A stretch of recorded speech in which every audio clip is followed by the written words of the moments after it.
to the chats and get the ball rolling. So yes, we might do that most weeks. Actually, we might just start this stream at this time. It just gives me a little window to get a few other things sorted. Haven't seen much in the way of headlines today because I just did a member stream, and then as I just said, I was working on a few other things.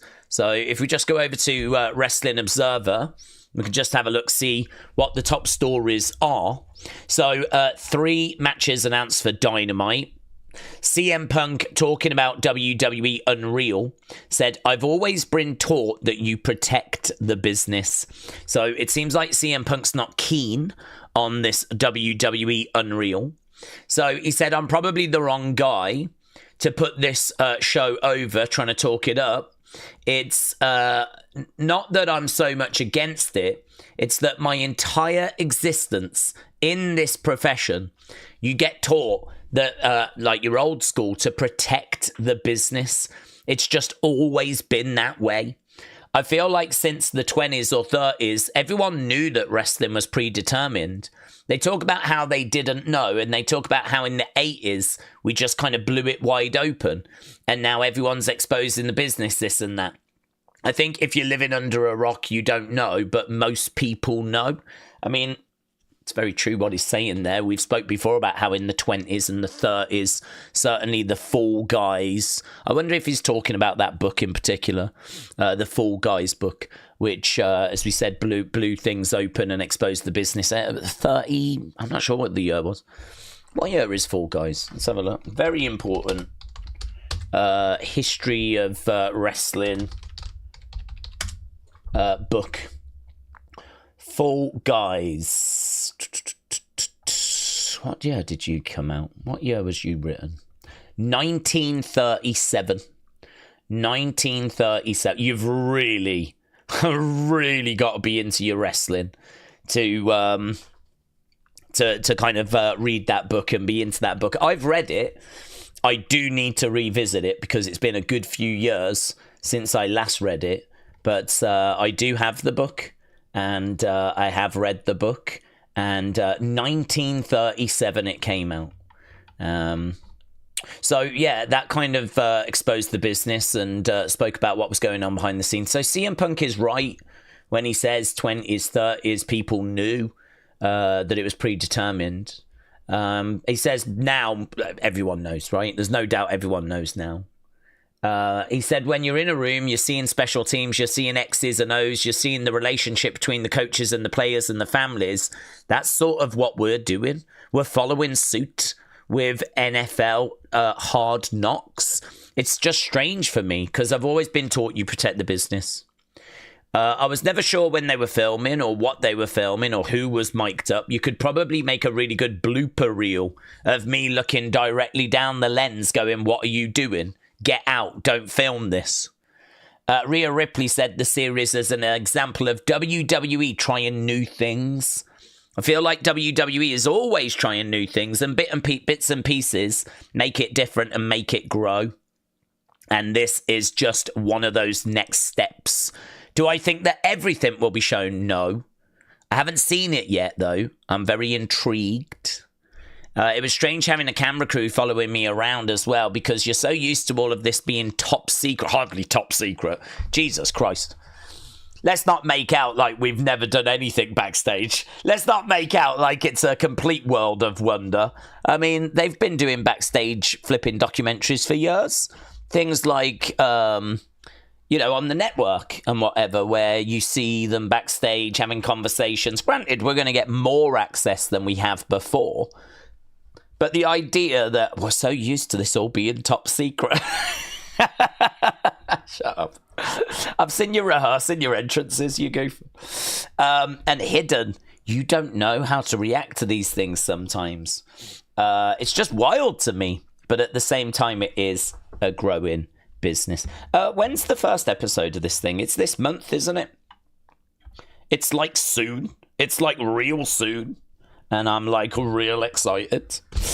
Tony Khan felt double-crossed by how FTR's AAA tag team title loss went down. Don't know what that is. Roman Reigns advertised for the next 2 weeks Raw. Oh. Jelly Roll said he's training at the Performance Centre every day. Can we just see what Jelly Roll's saying, please?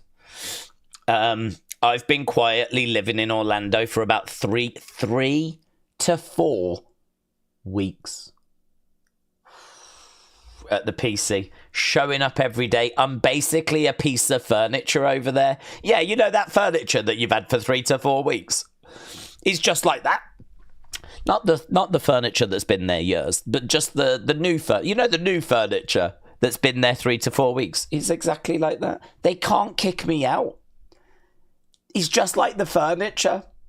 Well, they probably could kick the furniture out, actually. But he is like this whole analogy is falling apart, actually, when you scrutinise it.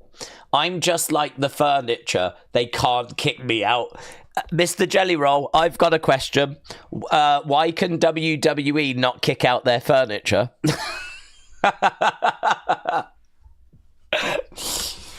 I've got a question, Mr. Jelly Roll. I've got a question. You said you're just like the furniture. They can't kick you out. Why can WWE not kick out their furniture? Answer it. Answer me. I'm there from the moment I wake up to the moment it closes, almost. I bet that almost is doing some heavy lifting. I'm there from the moment I wake up. From the moment. I got another question. I've got another question, Mr. Jelly Roll. You said you're there from the moment you wake up. Does that mean you're sleeping at the Performance Centre? And then you said till it closes, almost. So that suggests that you leave. So how are you waking up there the next day if you go before it closes? I've got a question, Mr. Jelly Roll. I've got a question. Are you breaking in the middle of the night so that you can then wake up there and then later in the day you're leaving? Hang on, and you also said you're basically like a piece of furniture. So are you telling me that the furniture is doing this, Mr. Jelly Roll? Are you telling me the furniture is doing that? The furniture is leaving before the place closes, breaking back in so that it can be there in the morning when it wakes up, because furniture wakes up, obviously. And then it's going before... Oh, my God, what a mess. What a mess, Mr. Jelly Roll. What a mess. Matt Bloom is my coach. He also mentioned that Undertaker and Michelle McCool come in to give him pointers. Undertaker came in with Michelle, his wife. Oh, there you go. He knows it all. He's very clued up, you know. And they came in to say, hey, we just want to watch for a minute. Just kind of chill. Is that cool? That's what they said to him. Hey, we just want to watch for a minute. Just kind of...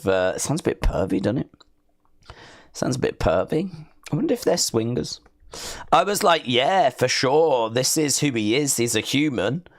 The entire 3-hour session, he and his wife just stood on the ropes, giving me pointer after pointer. I know how physically grueling it was, and I knew that's what I needed at this point in my weight loss journey. That this would be fire that I needed, but man, if I took my shirt off right now, not only would you be appalled by the loose skin, but you would see that I am beaten. What? So, what? Okay. I mean, there's a lot to unpack there, isn't there, from Mr. Jelly Roll? I do find I have 4 or 5 questions for him, but yes. I mean, look, the match is happening. It's going to be what it's going to be. I don't think too many people are looking forward to it, but what's the point in getting upset about it, eh? What's the point in moaning about it? Let's just have fun with it. So, Sean Ross out? No. Seth Rollins said no diagnosis. Oh, yeah, this was a big update, actually. No diagnosis on the knee injury yet, but does expect to miss some extended time. Tony Khan said AEW is the wrestling I would love to watch as a kid. So there we go. Tony Khan. Loving what he's doing at the moment. So lovely. Right, got that. Let's get into the chat. William, hello. Shout out to you. Nightmare Fatu said it's so hard for someone to learn to do all the scripted stuff. It is. Can Pink win the championship, says Dan Dirty Dan. The singer, in this day and age, absolutely. Definitely. I am actually quite surprised that Pink has not... She's very misunderstood. I am actually quite surprised that she has not entered the world of wrestling. I think she would have been a great partner for Shotzi. I think that you could have done Pink and Shotzi, Pink and Green. Would have been really. That might have been their team name, actually. And I think that would have been a lot of fun. Can she come into this very celebrity-driven environment and win a top title? I think she can. Alex Bliss Gamer said WWE Unreal starts 29th of July, which is also the date of the Wyatt 6 clue. I wonder if that is just coincidental, or if they will actually put something in that Unreal show just to get people to watch the first episode. But to be honest with you, I don't think Wyatt 6 are going to massively drive people to shows. I mean, maybe if they put a tease out that day that indicates you need to watch Unreal to get the next piece of the puzzle, that would certainly help views. It wouldn't hurt views. It would certainly help views.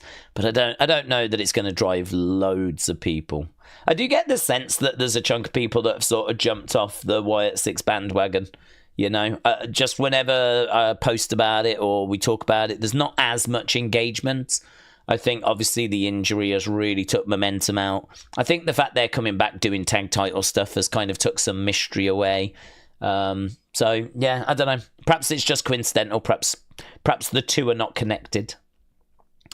Lisa said, Jelly Roll's music has pulled me out of a deep, dark hole in my life. His songs, I Am Not Okay, is the story of my life, says Octavia. I actually don't know anything about Mr. Jelly Roll. I could not have named any of his songs until he did that Liar song, I believe. And I was like, oh, I know this. I think he's played it at a previous WWE event. So as a singer, I'm sure he is magical. I'm sure he is fantastic. I like that Liar song, actually. It's pretty good. Not down on it at all. But as a wrestler, well... Nightmare Fatu said, for the past 10-15 years or so, wrestlers have been telling us repeatedly that wrestling is scripted. So why wouldn't someone think that they could do it also? Yeah, I mean, it's yeah, you're not wrong. It's one of those where, but to protect the business, I don't think you should let them do it also. I think there still has to be, they are still trained. I mean, actually, it's one of those where it's scripted, but obviously there's still a very high level of skill involved, just like with a TV show or a movie, There's obviously actors that go to acting school, pay a lot of money, kind of learn, tricks of the trade, learn the different styles of theatre and the practitioners from the past, different techniques. To have someone kind of come in off the street and just, perform at that level. I mean, for acting, I don't know. Maybe someone can come off the street and just kill it, and just be amazing. But in the world of wrestling, I've got to think that that's a lot more unlikely, that you're going to come in and be like Io Sky and be AJ Styles. Because obviously, with acting, you're not necessarily putting your life at risk, but certainly you are with wrestling. There's people that have lost their lives in the ring. It's rare, but it happens. There's certainly people that have been paralyzed, and people that have been paralyzed in WWE as well, not just on indie shows or whatever. Like, there is a risk that is carried, isn't there, when it comes to this? So, it's one of those where I don't know. I think we've covered it. I don't think there's anything else that we can really say, to be honest. I think we've thoroughly dissected that topic. I do not punish them, says William. We remove it and give a verbal warning. If the show is on, we don't warn, we just time out, says William. William, shout out to you.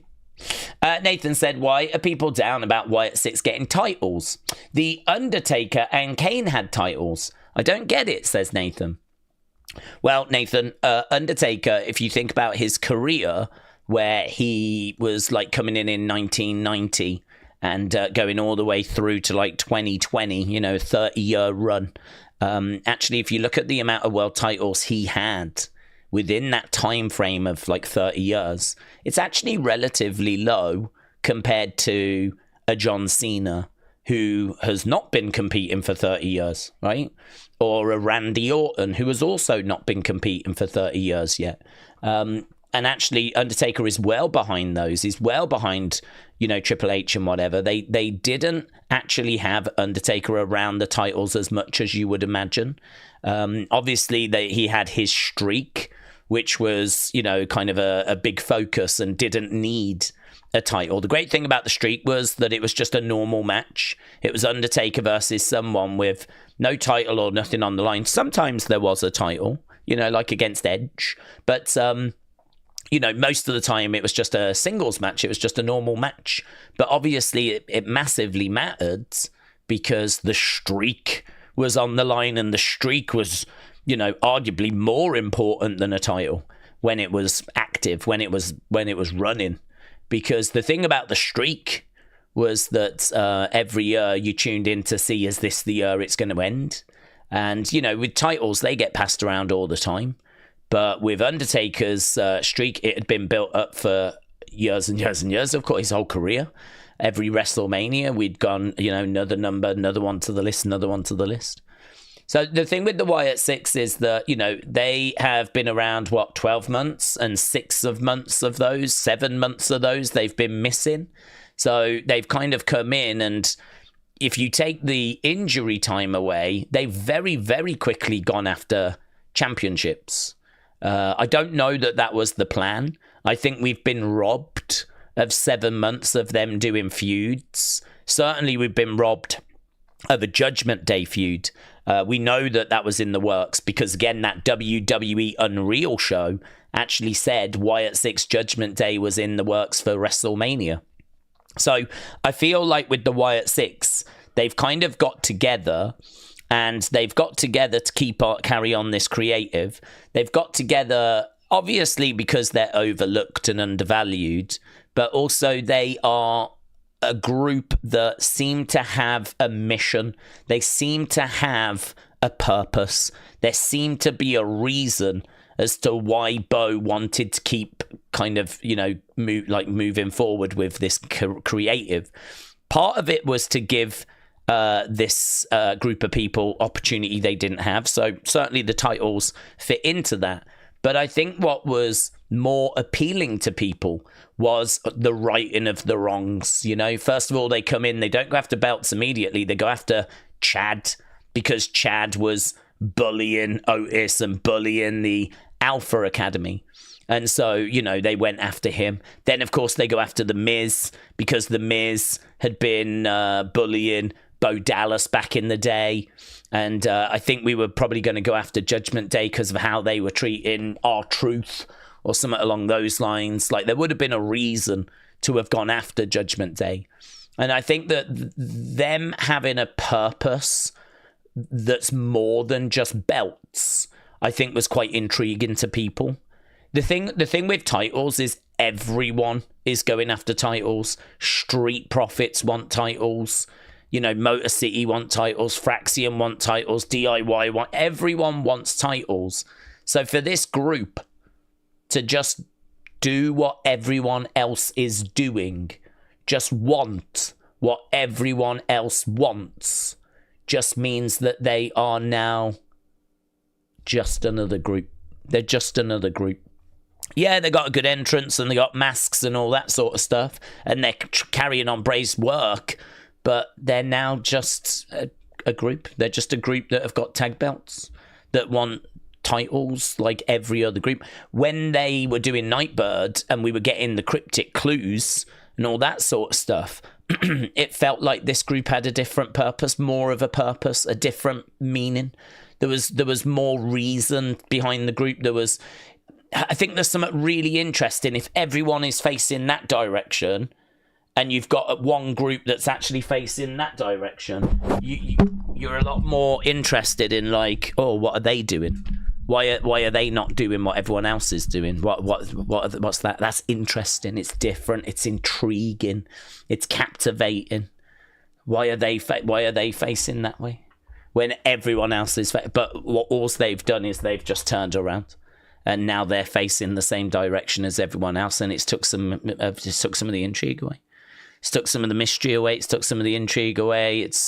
They're just not as special now, because now they're just doing what everyone else does. And that was never Bray, was it? I think one thing you can say about Bray is that he never just followed what everyone else was doing.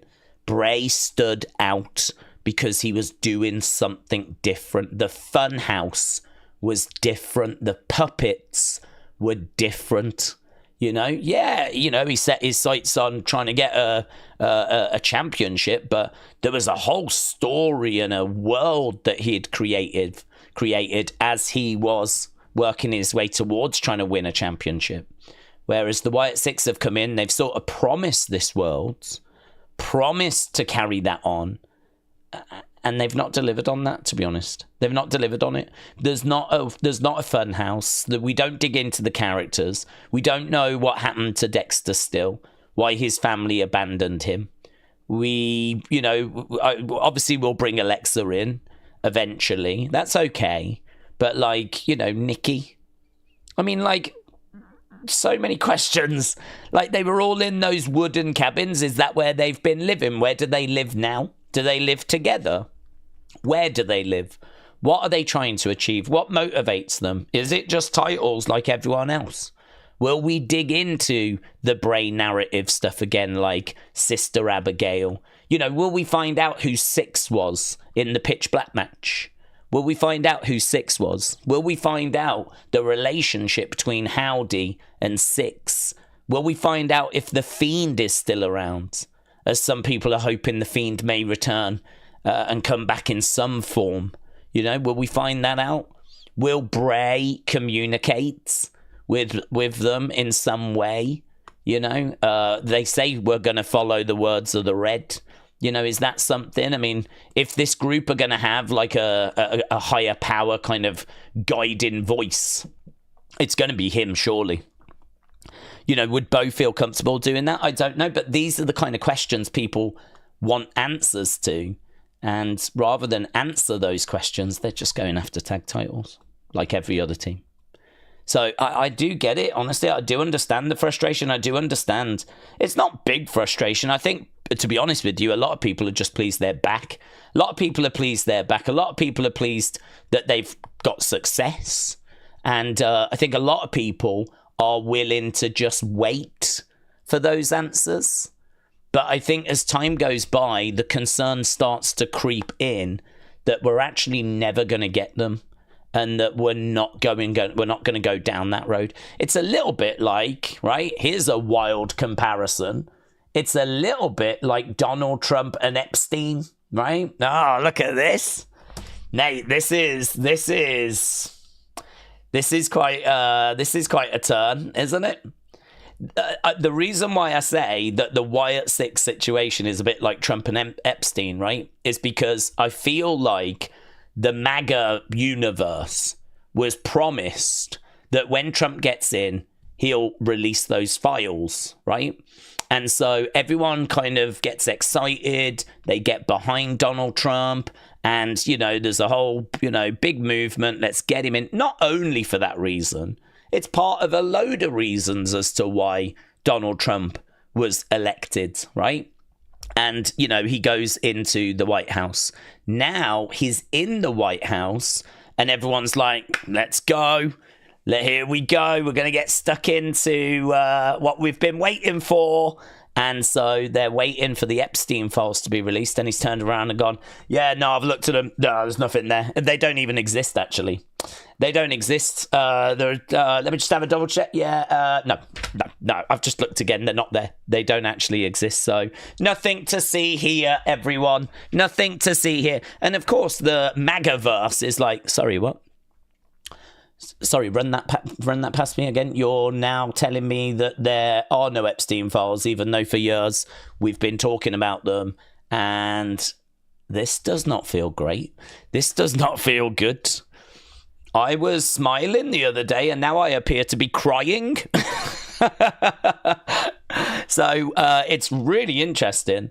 I was watching some like American news clips earlier, and there's loads of sound bites from like really big players in the MAGAverse. You know, some of those big influencers are really like, I saw what's his name from InfoWars. He did a little video in his car, and he was like, I feel sick. I actually think I'm gonna be sick. It's like, I just don't know what this administration is up to. And he's just like really, you know, Alex Jones, isn't it? That's his name. Like, he's really spooked. He's really like, oh my God, right? So the MAGAverse is feeling a little bit cheated. The MAGAverse is feeling like what they're getting right now is not the bill of goods that was sold to them. And that brings me nicely back to the Wyatt Six. Because the Wyatt Six, when they came in, was all about carrying Hombre's creative, was all about, you know, Nightbird, so deep, so rich. We had a therapist. We had these amazing on-site location shoots. We were seeing Howdy standing in the woods. We were going to cabins. There was notes that were being delivered. We was jumping all over the WWE social media. We were going to their flipping WhatsApp account. And we were off to their Twitch channel, and we were watching like these long streams. We watched, I think, for an hour as some boomer was handwriting notes and was writing out these notes, and we were reading them as they were going into envelopes and all this sort of stuff. Like, we were so invested in this story and what was going on with this creative. And then they arrive. Obviously, they get injured, come back, and now they're just doing what? Going after tag titles. Like, this isn't what we were sold. This isn't what we were promised. This isn't the Nightbird stuff that we got so invested in. Now, granted, they are still doing cryptic little clues and cryptic little things, but it's kind of hard to get excited when all you're seeing on TV is them going after the tag belts. And not only that, also being a bit heelish, right? Also being a little bit heelish, because all of a sudden, like, their relationship with the fans may start to change as well. Because, you know, all of a sudden they're attacking Motor City. If you're a Motor City Machine Guns fan, can't imagine you're going to appreciate that. They attack Fraxium if you're a Fraxium fan. Not sure that you appreciate that. They obviously cheat the Street Profits. I don't know if the Street Profits fans, because they are heels, but Rowan interfered in that title match. Again, I don't know how everyone's going to feel about that. Obviously, a lot of people in the Wyatt Six fandom are going to be like, yeah, well, you know, doesn't matter. Bray did plenty of that in the past, you know? Doesn't matter. They're just out for themselves, kind of a thing. It's like, well, okay, yeah, but that is different to what we were sold last year. That isn't what was in Nightbirds. This is a development. This is a changing of the situation. And just because you're okay with it doesn't mean everyone else is going to be okay with it. So it's one of those where I think we find ourselves in a different position with the Wyatt Six. And I honestly do understand why there have been some people that have kind of gone, yeah, nah, this isn't what was sold to me. This isn't what I was excited about. I'll come back when they're kind of doing what I was looking for. And, you know, again, Just like Donald Trump and Jeffrey Epstein, if Donald Trump starts actually releasing those files, and actually then, you know, his MAGAverse will be okay, and the people that wanted that will come back, and, you know, I'm guessing things will be good, as long as, you know, he's not in there, and like Elon has claimed that he is. You know, that's what some people are looking for. I think the same is true with the Wyatts. I think the same is true with the Wyatts. The people are looking for something that is not quite being delivered at the moment. And so we need to ideally get to that. And if we never get to that, with the Wyatts, is that going to be a big problem? Just like if Donald Trump never releases the Epstein files, is that going to be a big problem for him? Is that going to be something that's really gonna, like, you know, ruin his legacy, potentially even be the cracks that start, you know, really weakening his administration? You know, all of a sudden that support he enjoys, is it going to start dissipating? Is it going to start going away? And what about the White Six? So I think the conclusion we've reached is that these things are pretty much exactly the same. That's the conclusion we've reached. That is my university dissertation that I will be submitting for marks. It's my theory that I'm working on. How the Donald Trump Jeffrey Epstein situation is exactly the same as the Wyatt Six return.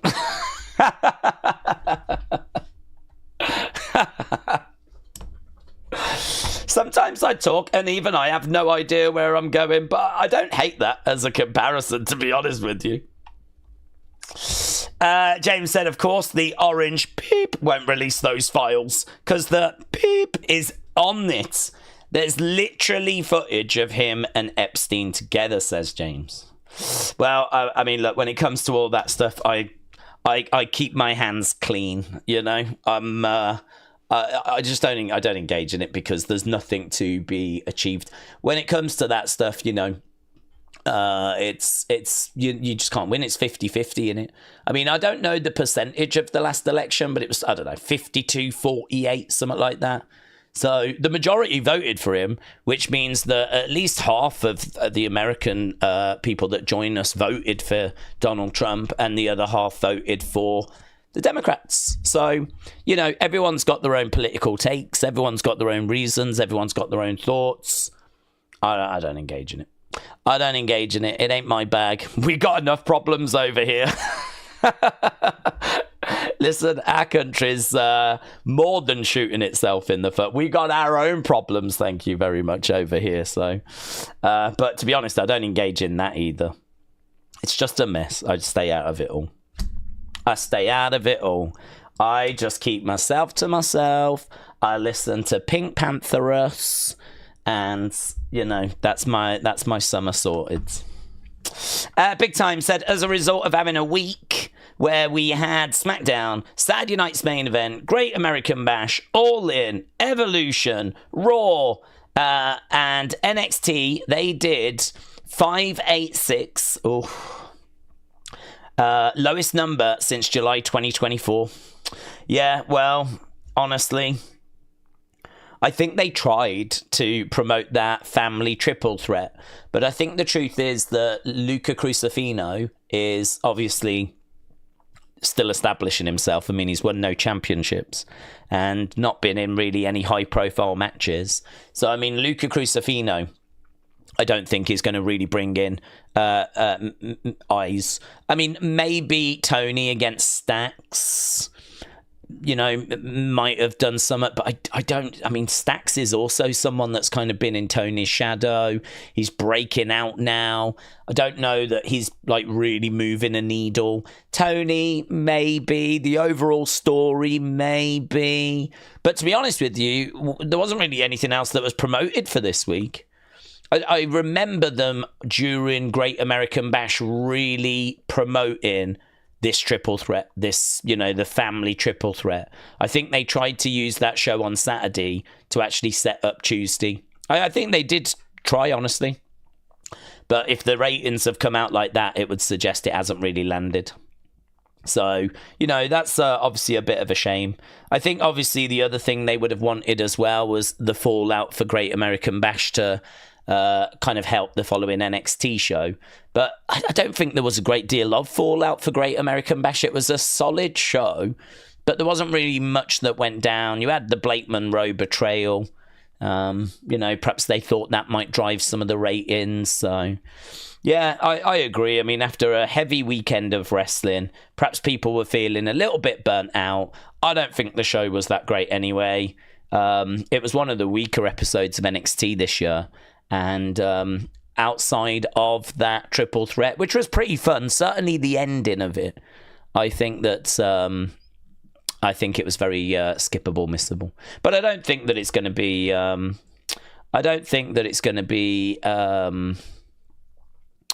A long-term problem. I think it might just be a one-off week, and I'm sure we'll get it. Back. Nathan said, I love the cryptic clues as much as anyone, but when Miz got captured and they were deceived, if you're a nice person, gets decided, that does change you. Oh, like if you get deceived, is that what you mean? Like when they got deceived, did that kind of sour you a little bit? It did to me as well, actually. I think when they captured the Miz and they kidnapped him, and they were like getting their revenge, he managed to talk his way out of it. Like whatever it is he said, they bought it, they believed it, they were deceived, and then of course he ends up tricking them and setting a trap with Carrion and everything. And it does just make them look a bit stupid. I mean, they're meant to be masters of that world, They're meant to be like unhinged and all this sort of stuff. I mean, clearly they're unhinged because their whole identities are the living embodiment of Bray Wyatt's Firefly Funhouse puppets. I mean, I don't think they're dealing with a full picnic, So I sort of feel that for them to have been tricked so easily was a bit like, not crazy about that as an idea, but I suppose it gets us into that feuds, I'd much rather actually that they weren't tricked and that actually Carrion just took it upon himself to get involved, I think that would have been better, because there's no way they could have envisaged that Carrion would just take it upon himself to insert himself into that feud. But for Miz to actually like trick them and everything, that was a bit like not crazy about that. It's just it was all right. It was just little bits that you're like, I wouldn't have done that. I'm not sure about that. They're just, it's like we said the other day with Gunther. These little things, they just take away a little bit. It might be 1%, but you do 10 things that takes 1% away, and all of a sudden, a group that was 100% that you loved, it's now 90. They are savable, and I think what they're doing with the cryptic clues gave me a nice feeling of Nightbird again. So that was nice. So actually, where we are right now is I'm feeling a bit more optimistic actually right now than I was, maybe a few weeks ago. Now that we're doing like some of the cryptic stuff again, and I think more than the cryptic stuff, the fact that they seem to be teasing the arrival of something, that is really helping me, because it feels like we are working to something is on the way, something good, something juicy, some sort of development is coming, and I hope that proves to be true. But that's definitely helping me with with that group at the moment. Right. I would say that there's been chatter online about NXT losing identity. WWE trying to juggle NXT, TNA, Evolve, LFG, and people that just want NXT getting frustrated. Well, I think this is NXT. I think that NXT is where all these roads lead. I don't think it's lost its identity. I think this is its identity. Its identity is that it is going to showcase the best talent they have available in their developmental system. And actually, one way of building that talent is on LFG. So that's one way of building the talent. The alternative is that you just showcase them in NXT and try and build them on NXT. But actually, what that means is they can take some of that talent that is still learning, have them evolve and develop through other channels, and bring them in when they're a little bit further down the road. I only think they'll look to use the talent they really think are worthy of being showcased. And so, you know, your Kylie Armstrongs, your Swipe Rights, your Shawn Legacies, your Jasper Troys, you know, this is that low-end talent that we would have had before that would have just been thrown out there. You know, and just like Lainey Reed has been thrown out there. I don't know where Lainey Reed has come from, but she's clearly been added to the NXT roster. We're still learning about her, and she's just a low-end talent that's, you know, starting out. She's just someone that's quite low down in the pecking order. You know, you could have done that with Jasper Troy. You could have done that with Kylie Armstrong. You could have done that with these people. But instead, what we've done is we've moved them away from NXT, built them elsewhere, brought them in now that they're at a higher level. So I think this idea, this notion that we're losing the NXT identity, there's too much Evolve, there's too much LFG, that is the NXT identity.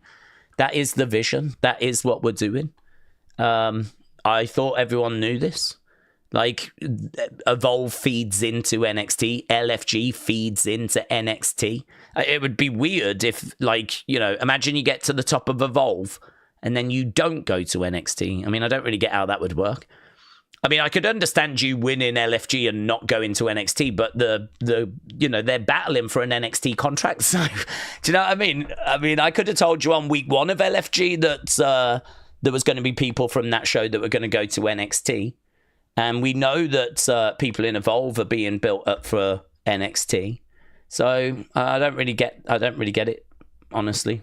I just look at it being a case that we are finding new ways of feeding this talent in.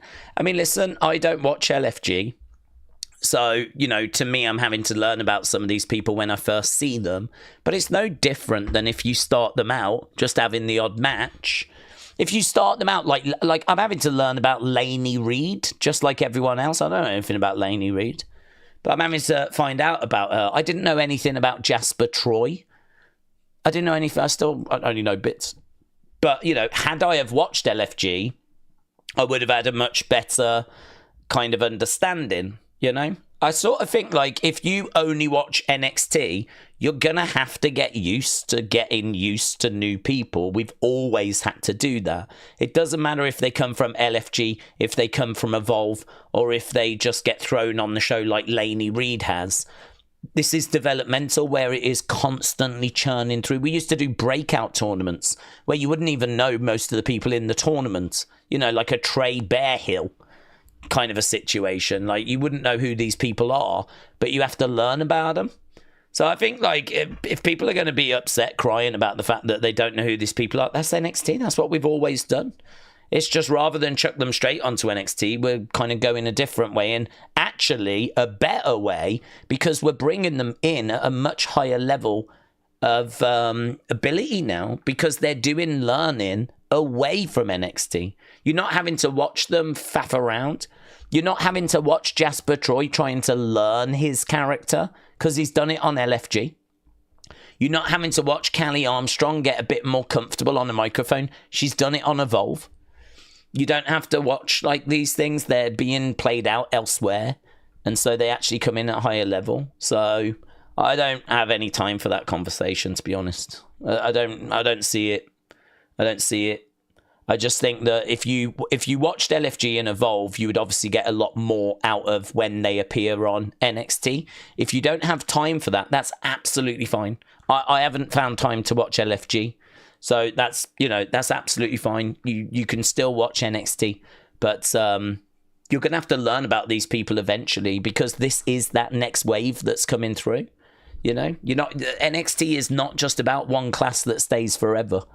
Like, it constantly moves on. There's constantly new people that are coming in. And so this is the new normal, baby. This is the new normal. So perhaps there's just some teething troubles. Perhaps there's just some people that don't know.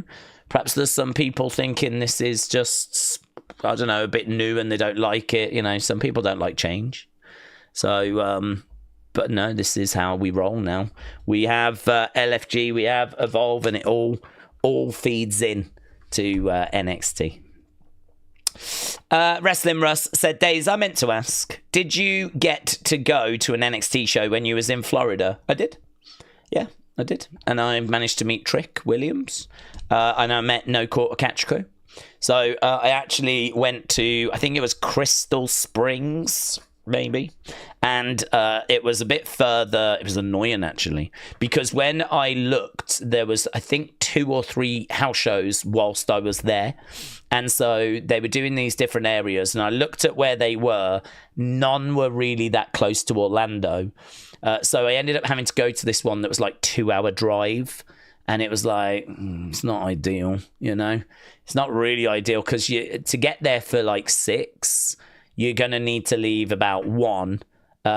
Because when you get there, you're going to want to have something to eat. You know, there was a few, like a Golden Corral or whatever around you, Cracker Barrel, whatever. So it's like, right, we need to leave about lunchtime to get there, have something to eat. By the time we've had something to eat, go over to the venue, blah, blah, blah, blah. Yeah. So it was like one of those where it kind of, you know, you sort of lose the day a little bit. Because if you get up and it's like 9 o'clock, you can, well, what are you going to do? You're in Florida, you can't go to any parks. You can, you know, what are you going to do till like you need to leave at like lunchtime? I mean, you've only got a few hours. So it was one of those where it was like, oh, okay, let's do that. And then lo and behold, I think like a week before I go, they had an Orlando show whilst I'm there. They do Orlando, and I'm like, Jesus Christ. I would have gone to the Orlando show. To have got to Orlando would have took half hour. Do you know what I mean? Half hour. It would mean you could have gone out for the day somewhere, and then, you know, probably you would have been in Orlando anyway at that point, and then you just pop over to that show. So I was like, Jesus. But instead, I ended up going to like Crystal Springs. And it was just a little community center. It was just a little building, really. Not much to it at all. It was just like this building, not tall, just single level. And you go inside, it had a bit of like a sports hall in there. Community space. I mean, I'm guessing they could do basketball games in there. You could set a stage up, do some, you know, concerts, whatever. I don't think there was any bleachers. I think it was all just plastic chairs. It was about two rows back, 3 rows back, something like that. Not many rows at all. 2-3 rows deep, just around the ring. Little merch stand in the corner. I went over to the merch stand, and they had a signed poster. I've shown it before. And it's had all these wrestlers on, and it was fully signed. And I said to the guy, I'll take one of those, please. Because like it had Trick Williams' autograph, Carmelo Hayes. I think it's over here, actually. I've shown it before. It's this one. I've still got the WWE bag. It's Vengeance Day. This was the exact one. So there, look, you can see Lyra and Roxanne, Dragon Lee, Obafemi, Trick, Elia. I mean, there's some really good ones. Joe Gacy, actually, autograph. Dijak, Bron Breakker, The Family. I need to get that in some sort of frame, right? The guy was like, that's a really good one. Trick signed it twice because he actually wrestled twice on that show. So I was like, oh, that's great. And I got a little No Quarter Catch Crew one. Charlie Dempsey, Miles Bourne. That's when they had Damon Kemp as well. So yeah, I went along to that. I said to the guy, "Can I take one of those?" And he was like, "It's $100." I was like, "Yeah, that's fine." I mean, I had my holiday spending money. You know what I mean? I was like, "It's fine." I was like, "Yeah, no worries." And he was like, "Oh, okay, yeah." I kind of got the impression they don't sell many at the live event shows. It's like $100. I was like, yeah, that's fine. So that's how much it was. I remember when I went in 2018, they were doing things like that for about $50. So this was like, it's gone to 100 now. Like, oh, geez. But you know, whatever. Loved it. I loved the house show. Loved it. Absolutely, bro. I honestly cannot urge people enough to go. Because, I mean, I was in a room of 150 people, something like that. And it's like, I saw Lyra versus Tatum. Main event was Sean Spears versus Trick Williams.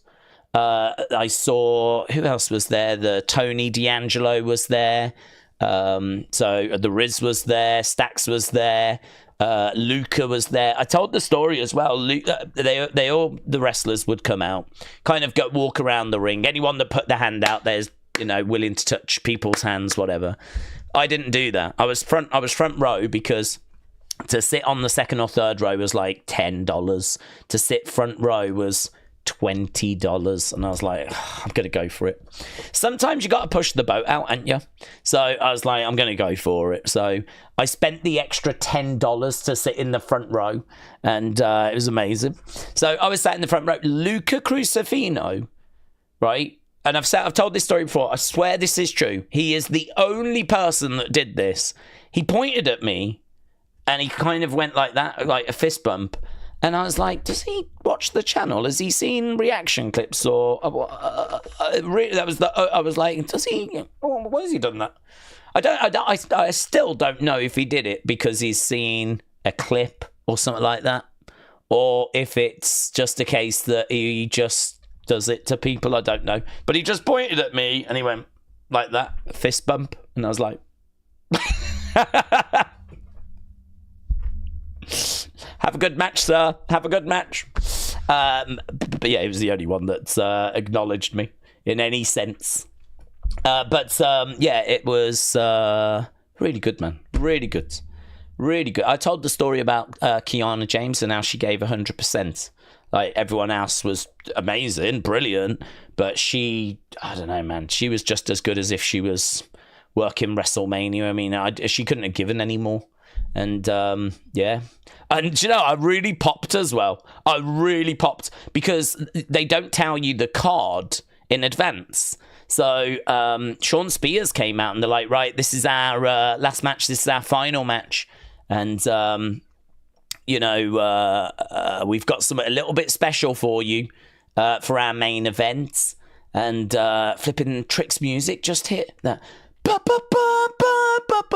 was like, no way! I wasn't expecting to see him. Actually, I remember thinking, I hope Javon's there. I really wanted Trick. But I was like, I hope Javon's there because Javon was just breaking through. You'd seen him like once or twice. He was the talk of the town. And I was like, I hope Javon's there. But he didn't perform. I didn't get to see him. But he flipping did the Orlando show, didn't he? Damn it. So, but I got Trick and I was over the moon with that. Absolutely over the moon with that. So, a Trick actually came round. There is a picture, which I don't think I'd be able to find. But I don't think I'd be able to find. There is a picture of me and... Trick. Because he was walking around the ring... and he, like, the person was saying to him, like, we gotta go. I don't know why, but someone was like, we gotta go. And he was just quickly trying to meet as many people as he could. Yeah, I won't find it. He was just trying to meet as many people as he could, and this person was, like, so desperately trying to drag him away. So it's one of those where, I managed to just go... as he turned around to leave, right? Literally, he turned around to, like, follow this guy. I was there with the camera. So as he turns around, there's just a moment where he goes and points at the camera because he can see this camera's, like, literally at him. And I just pulled the trigger. It's a good picture. I like it. I don't think we're both quite looking at the camera at the same place. But, I mean, it was absolutely the best picture I could get. In many ways, it's a stolen picture. It's a picture I never should have got because he was being, like, led away, told to go. I wish I could find it to show you. But honestly, my drive is so full of stuff. I use my drive for everything. I create most things on my phone and then I put it on my Google Drive so I get it on my computer. It just means that every graphic... every single thing I have ever made for this channel is all on my Google Drive. I've got 122 gig used on my Google Drive, so trying to find one picture is not happening. So, yeah, I can't find it. But yeah, I did, and it was amazing. And you should totally go if you get a chance. Lewis NUFC9, shout out to you, my friends. And Kian said, thanks for letting me show my collection earlier. You're welcome, my friend. Thank you for sending the video in, because we did have a bit of fun with the members. We're going to have a little bit of fun now with everyone as we are going over to Tubi. We just got 10 minutes to go, kings and queens. 10 minutes to go. Here we go, kids. Here we go. Athena, the war goddess. There's actually a little video all about Athena on Tubi. Tubi. I need to search for, because I can't see Evolve. Is Women of Wrestling on there? Yeah, I didn't. Did I know that? I don't think I knew that. Women of Wrestling is on there. That was the promotion that AJ Lee was kind of involved in for a time. I don't believe she is anymore. Right. Oh, I got to sign in. That's why. Doobie. James said, hope you're well. And you, buds. And you. Big Time said, I've tagged you in a tweet regarding a very unique building that AEW is looking at. It looks like a castle. Well, I just wish them all the best. I think it's good if you, that is just, oh, Jesus Christ. It wasn't signing in, and then the second it signed in, I'd already clicked off it. There you are. There you are. Guys, I am so ready. I am so ready. Okay. Cal said, Daze, hope you are well. I think we could be getting another massacre by the Wyatt Six. We are getting similar posts and journal updates to the first one. What do you think? I've not seen a journal update today. So if one of those has come through, that's interesting. I think that it feels like something is on the way. I'm interested to see what that is going to be. But, yeah, I am interested in, you know, I like the fact they're teasing something. And I like the fact that they're teasing something. I just hope they can really follow through with it. You know, I think that it is what they need to be doing right now. It's one thing for them, as we've kind of said, to go after, like, titles. But I think the real appeal of this group is them doing something that other groups aren't doing, and the cryptic stuff and teasing the arrival of something, digging into that story.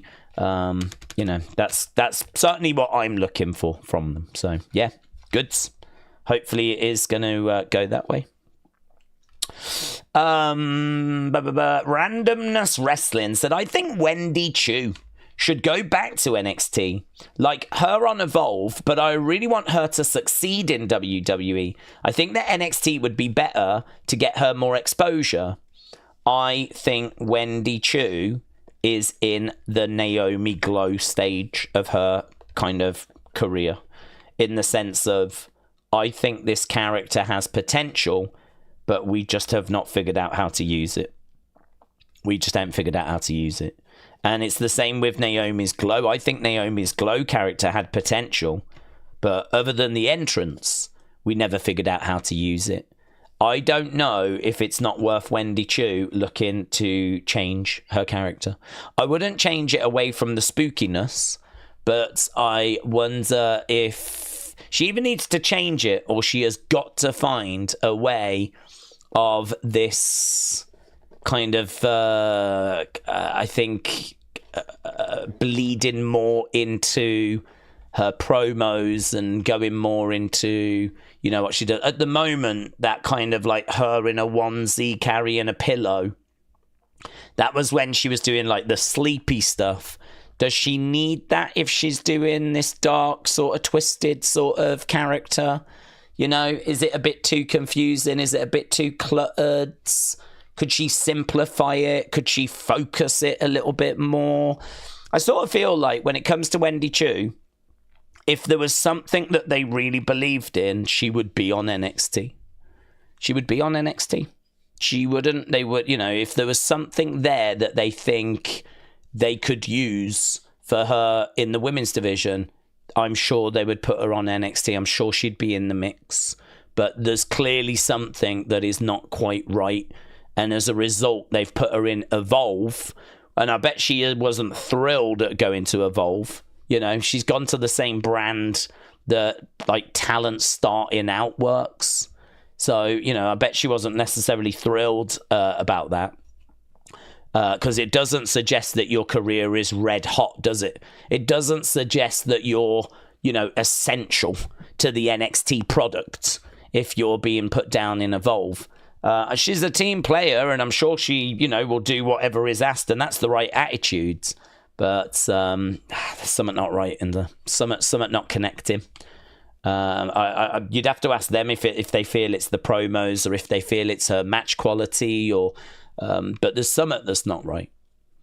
I would love to know kind of how she is feeling, because she's changed her character a few times. Because she was Tian Sha, and then she changed to the Wendy Choo always tired character, and now she's changed to like a dark, more twisted version, and she still finds herself in Evolve. I don't think she's found that vehicle yet that's quite going to get her where she wants to go.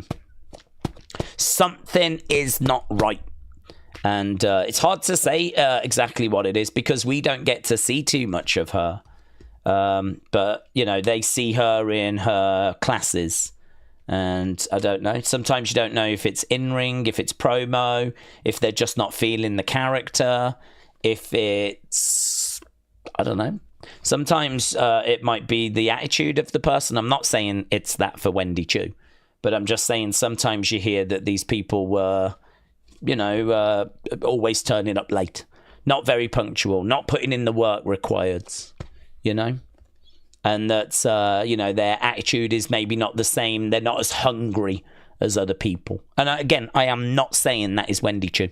I'm not saying that. I'm just saying that there are plenty of reasons as to why people struggle. There's plenty of reasons as to why people don't kind of don't get on and, you know, get left behind a little bit. Something is preventing her from moving forwards. She needs to figure out what it is. Hopefully she's getting good feedback and they can tell her what it is. I don't know if you agree, but well, hang on. I might agree. But we got 3 minutes. The new episode is up now. So we have got that queued up and ready to go. Not going to press play for 2 minutes. I'm going to read Cal's comment. Cal said, Daze, I don't know if we agree, but Gunther, I think, is a top 10 wrestler of all time. By the end of his career, he could be the best of all time. I don't think he's a top 10 of all time. I think that I think he is an amazing talent with amazing potential who has had some amazing matches. But actually, we were talking the other day about how Gunther has just sort of lost a little bit of his aura. You know, tapping out to Jay has kind of took a little bit away. And we were talking about how do we get him to the WWE Championship? I mean, don't forget, he's not been WWE Champion yet. He's not reached that level. You know, this is a guy that's had the World Heavyweight Championship a couple of times, which is still a recognized World Championship. But it is a little bit like my first World Championship, right? It is a little bit like, we'll give you this, see how you do. And if you are ready, we'll give you the proper belt, which is the WWE one, right? I mean, he needs to be having matches with... This is what I'm waiting for. I think it's too early to call him a top 10 all time because, you know, where's his matches against John Cena? Where's his matches against CM Punk? You know, I think he has had a match with Cody at Crown Jewel, of course. But, you know, where are those big feuds, those big defining feuds against that real top-level talent? You know, for me, for him to be in conversation around like top 10 all time, he needs to main event WrestleMania Night 2. He needs to have a defining world championship run, which, I mean, this one is clearly not it. And his last one was okay. I don't think it was anything amazing. Certainly not one of the top world runs, title runs. I think he's got a lot that he needs to do before he can kind of be in that conversation. He needs to face those big names. He needs to, you know, main event WrestleMania and so on, so on, so on. But great potential, and as you said, by the end of his career, we could really be in a really special place with him. Yeah, we could be in a real special place with him because he is a special talent. But let's just not have him tapping out, shall we? In matches where he really doesn't need to. Right, here we go. Deadland, together. Bum. Right, I've started, by the way. I love this song. We get to hear this song. I'm a G like Ali. Yes. I haven't got to that yet. At the moment, we're just looking at last week's Women's Championship match. I like the idea that Mania could beat Gunther's banana slip, says Cal. Nightmare Fatu said there's some wrestlers about to have a match. I say nothing that could identify them so I don't get accused of spoiling. Thank you, my friend. Oh, yeah, Jin Tala attacked Kylie. I forgot about that. Jin Tala attacked Kylie. She's got some sick submissions, hasn't she, actually?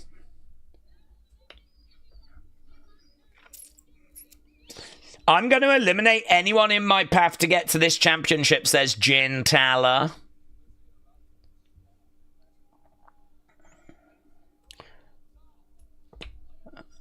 Oh, are we doing Lindsay in action tonight?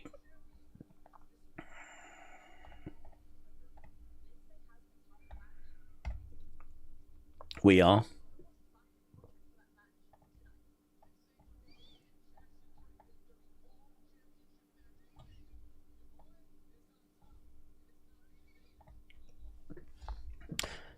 Okay, yeah, we had the contract signing last week. And the Vanity Project are banned from ringside.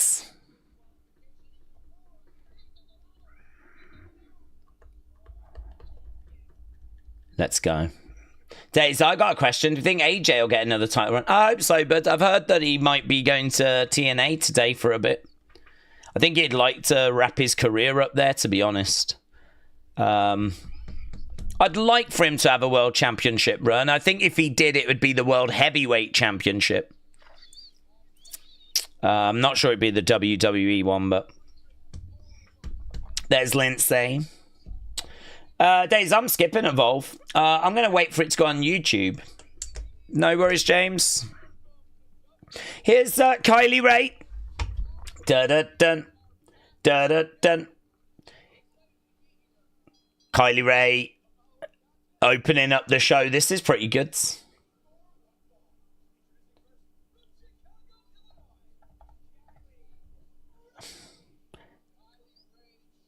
Dun-dun-dun. Dun-dun-dun.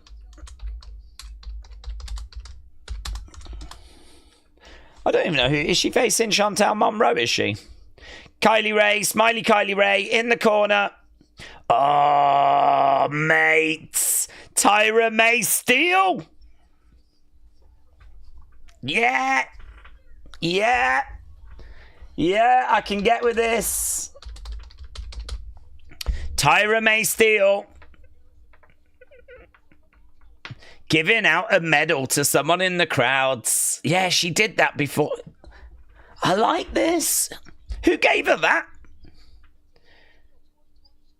I like that as well. I love how she's all excited and then she gets like really serious, mean mugs the camera holding the medal that she won. She gets it, man. She gets it. She's got it. She's intense. Staring at the camera, mean mugging this cat. I like this thing. I like the giving the medal. Think of what she's just done in a few seconds there. We've gone from all fun, smiling, doing that, giving a medal to someone in the crowd, getting in, holding up the actual medal, getting right to the camera, mean mugging. Goods, really goods. Here is Chantal.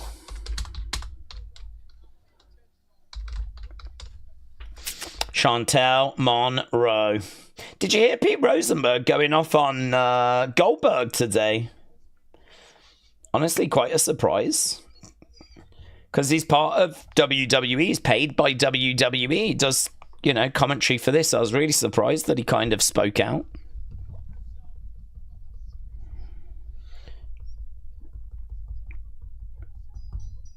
Right, here we go. Bell has sounded. We've got Chantal. And we've got Tyra May Steele. Shot coming in there by Kylie Ray. Chantal going down. And again, Chantal going down. Crowd applauding. We got a triple threat underway. It's going to mean that Chantal has been dealt with. Tyra May Steele in there. Show of respect with Kylie Ray. It's an interesting challenge, this, isn't it? If you're Kylie Ray, because you're in there with an Olympic gold medalist at wrestling. It's not pro wrestling, though. But certainly a lot of transferable skills. Tyra May Steele is serious, mate. She's serious. It's so exciting for WWE to have someone of her talent in this women's division. Because we talk about like how great the women's division is. But here we are with someone that won a gold medal. And she gets it as well. Like, you can see from the presentation and the way that she carries herself, the way she really leans into it. You can tell she's got some charisma. Roll over there by Tyra May Steele, but trying to hook at Chantal. No joy inside Cradle. And Tyra May Steele comes over and makes the save. God, you know, when we talk about how people are so highly trained and how this is not something that you can just, you know, come in and spend a few days learning.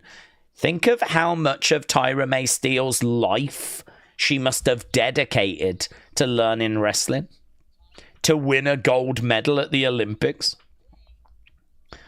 That's like next level flipping training, isn't it? That's like... Suicide dive there by Kylie. Tyra May goes down. Chantal goes down.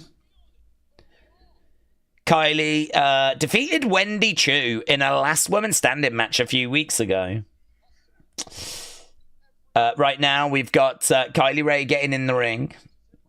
Cal said, if you could be a pizza topping, what would you be? If I could be one...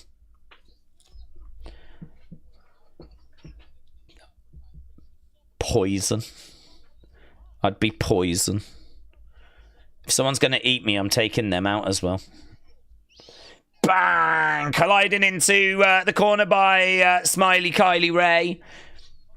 Dragging Chantal into the middle of the ring, but she only just made it. I don't even know that she did there, Tyra May Steele. She's trying to pick up Kylie Ray back elbow.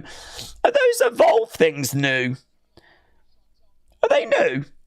On in the backgrounds. I don't know if they were there before. I might have just missed them. Moonsault off the middle rope. Landed on Tyra May Steele, but Chantal got very, very adventurous with that save. I thought she was just going to jump. She sort of did a flip in the air as well. I didn't quite catch what it was, but she just came like flipping over. Going over against the ropes. Takedown there by Chantal. 2. Kick out there by Smiley Kylie Ray. Chantal's the one in this match that I know least about, to be honest. Against the ropes goes Tyra May Steele, trying to get her over. Lovely work there by Tyra May Steele. A shoulder barge there. Down went Chantal. Down goes Kylie Ray. Yeah. Picking her up, looking for a spine buster. Planted. Right now, picking her up, getting her on the shoulders. And no, Chantal lands on her feet. That was good. Double knees, mate. Double knees. Going for the cover. One. No, just one. Kylie Ray makes the save. Kylie Ray makes the save. Right now we got Chantel, Kylie Ray pushing each other. Chop coming in, shot coming back. And again. Kick coming in there. Spun rounds. Chantel sort of thrown into Tyra May Steele. Kylie to the outside. German bridge. 2, 3. So, there we go. It's a win for Tyra May Steele. Kylie Ray was knocked to the outsides. It was a nice German that she hit. I mean, the match was good. The match was fine. I don't think the match is going to, like, blow people's minds, but it was fine. It was solid.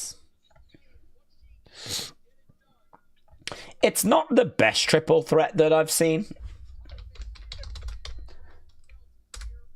I think I still prefer Rhea against Io against Bianca at WrestleMania. Close though.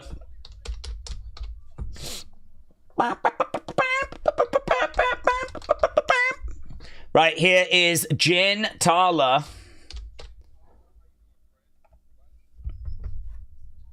Who said I'm your buddy? Oh, God.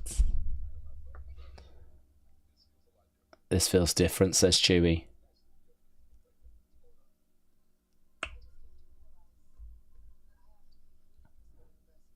I've come to realise I've got to be ruthlessly aggressive. Ruthlessly aggressive.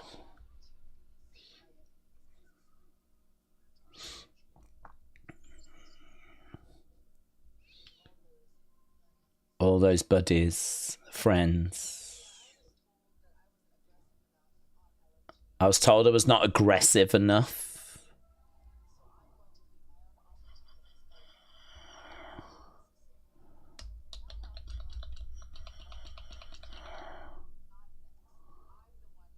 That's clever, actually, isn't it? They told her she wasn't aggressive enough on LFG, so here she is being a heel, being more aggressive. She's got some sick submissions, honestly.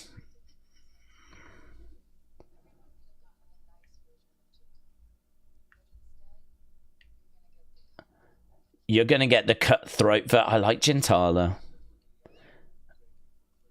I might be a Gintala stan.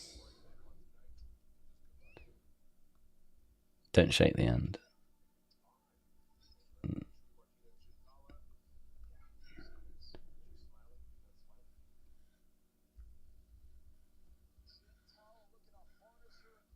Well, Gintala against Carly Bright next.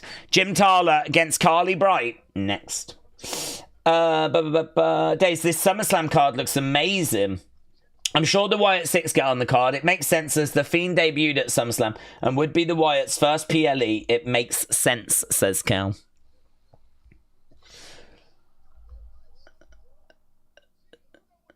You know what time it is.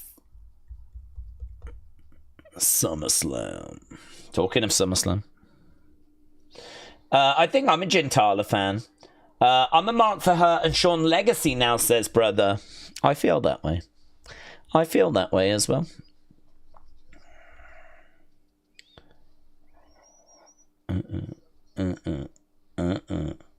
To be honest with you, I mean, look at how fleshed out Evolve has got in since it started. I mean, Tyra May Steele, Kylie Ray. We're bringing in some main roster talent. Gintala's looking good. Sean Legacy's good. Swipe right, I enjoy. Jack Cartwheel and Cappuccino Jones doing a little partnership thing is pretty fun. There's quite a few, actually. Keanu Carver, Monster. What's this? This is Fox. Doc. Don't miss season 2 of Doc. This fall, kids. Here's Jordan Oasis. I don't know much about him. He's going to watch the main event tonight. Good. We all are.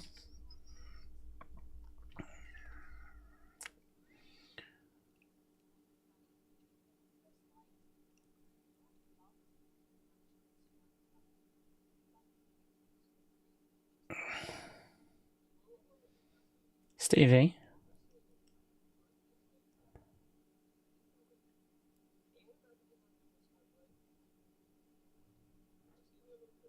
Okay, so Jordan Oasis is going to try and find a partner so that he can take on Swipe Right. I wonder who his partner will be. There we go. Ah, here we go, mate. Here we go. Here is Jintala. We're actually going to watch Jintala in action right now. Let's look at this entrance. I didn't believe that pose. I didn't believe it. I didn't find myself believing it. Rather than perform it, believe it. Couple of kicks, comes forward, arms outstretched. No, what that is that she's just performed there is the rehearsal. That is the walkthrough. That is not the final product. Oh, Kylie Bright straight in. Kylie Bright right after Jintala. No messing around there. And Kendal Gray on the outside of the ring as well. Right now, we've got Jintala in the corner as Kylie Bright comes over. Now, we haven't seen loads of Kylie Bright. It's been a lot of Kendal Gray, which is no bad thing because she's awesome as well. But yeah, let's have a look, see what Kylie Bright can bring. She's certainly bringing the fire to Jintala, but Jintala moves out the way. Kick coming into the midsection. Big chops coming in. And another blow there as Kylie moves out the way. Chop coming in there by Kylie. Listen, you know how we said that the entrance for Jintala was a bit like rehearse level. Kylie Bright ain't in rehearse level. Kylie Bright has come out with all the fire, all the fury. Grabbing a hold of Jintala, trying to hit her into the edge of the ring. We're fighting on the outside right now, and this has given her a good advantage here. As she's driving Jintala into the edge of the ring. Grabbing Jintala. No joy. Jintala reversing. She goes face first. And another forearm shot to the back. And again. Those forearms looked a little awkward. Getting back into the ring. Grabbing a hold there of Kylie Bright. And pulling back on the arms of Kylie. But that looks good. That looks good. She had her wrapped up in the ropes. Really pulling back on the arms. Jintala revealed herself to be that person that's been attacking the talent backstage. Kylie Bright, one of those victims. And right now, Jintala back in control. There's Kendal. Oh, big kick coming to the back. Down goes Kylie, looking for the cover. 2, kick out, shoulder up by Kylie Bright. And we are underway. We are settled in now. That's fire, that fury, it's dissipated. Clothesline there by Kylie. Down goes Jintala. Drop kick there by Kylie. Jintala against the ropes. Kylie coming over. Going over the other side. And going for a clothesline. Looking for a net breaker. Net breaker. Again, going over. Looking for a standing moonsault. Gets it by Kylie. 1, 2. No joy. No joy. Let's go, Kylie, says Thomas. Let's go, Evolve, says Thomas. Calvin, shout out to you, my friends. Right now, we've got the stretch being applied. Kendal Gray offering some words of encouragement, some words of advice. Watch out, Wendy Choo! Wendy Choo now seems to be targeting the sleepy psycho. Targeting Kendal Gray. We've seen Wendy Choo in feuds with... Oh, checked her over there. And it's a win for Jintala. Not too much of a match to kind of get your teeth into. But that was okay. Kendal Gray turns around and Wendy Choo has gone. Kendal Gray, I think, is going to have a Wendy Choo problem. Oh, there's a monitor under there. That's fun.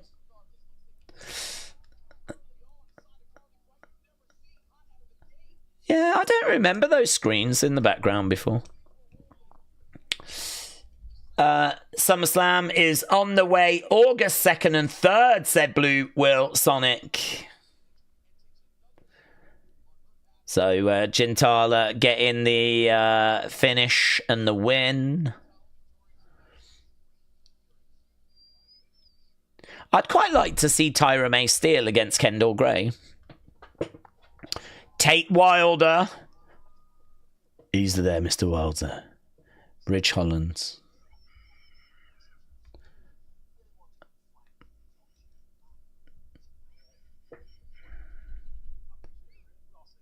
We all say stuff we don't mean. Now he meant it. I'm not here to apologise. I can't wait for you to prove me right.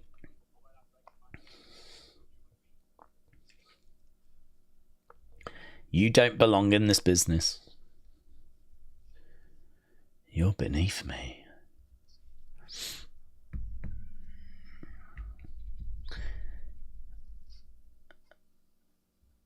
Well, there we go. Tate Wilder is going to be in action. Coming up next against Idris Enofe. Someone else that we really don't know. I really don't know much about Tate Wilder. I don't really know what we're doing with Idris Enofe either. This summer, Paris lights up the world.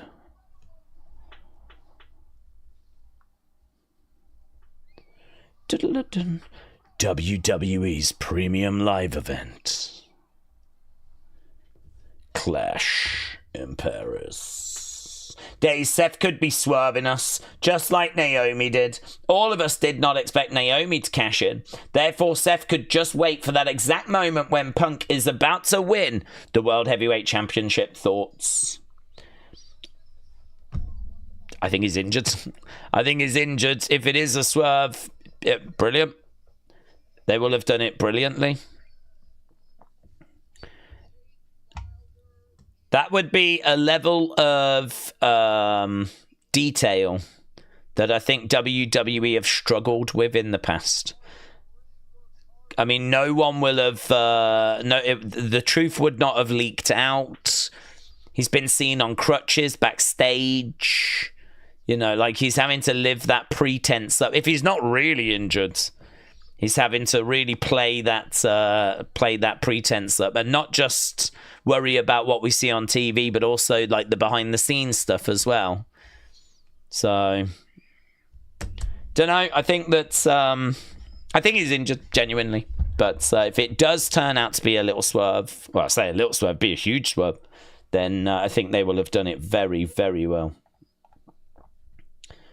Here's Idris. Is this new entrance music? Dun, dun, dun, dun. Dun, dun, dun, dun. Here is Idris. I don't mind that for Idris. He needs a bit of a gimmick. He needs a bit of a character.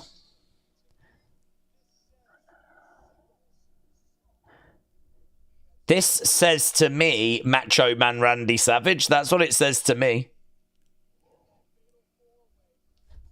Dun, dun, dun, dun. Dun, dun, dun, dun.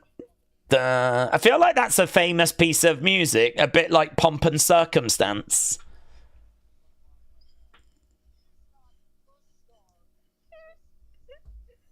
Yeah, this... Do you know what? I feel like it needs a little bit of refining. I feel like it needs a little tweak. But I don't mind that at all. It's a little bit... well, it's very Macho Man Randy Savage. Very Macho Man Randy Savage. Well, there we go. A little tweak in presentation for Idris Enofe. And it actually, I think, makes him more engaging. I think the version of the song is a bit harsh. Dun, dun, dun, dun, dun, dun, dun, dun. I think I would want to... don't know what I'd want to do with it. I'd want to mess with it. I'd want to tweak the music a little bit, but the piece of music itself is perfectly fine. Ring gear I would change. Robe works for him. The bit in the music where it really sort of like goes quite grand, and he gets into the corner and in that moment throws his robe off. That actually looked really good. There's a bit in the music where it really kind of goes and he waits for it, and that's the bit where he kind of does that in the corner and it looked really good.